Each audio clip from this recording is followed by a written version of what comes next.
সকাল হলো, ঘুম থেকে উঠে পড়লাম। তখনই তো মনে পড়লো আজকে তো শুক্রবার, তাই আবার ঘুমিয়ে পড়লাম। আবার ঘুম থেকে উঠে পড়েছি, না এবার ভাল লাগতেছে। ওমা, তাহলে ঘুমাচ্ছে কে?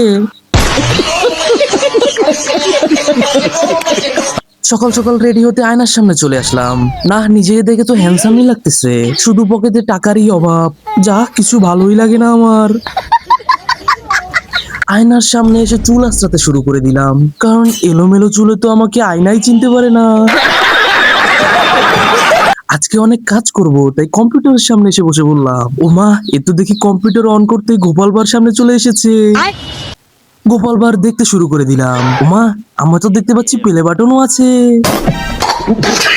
প্লে বাটন হাতে নিয়ে সেই লাফাচ্ছিলাম, এ দেখি লাফাতে লাফাতে গোপাল ভাঁড়ের কথা ভুলেই গেলাম।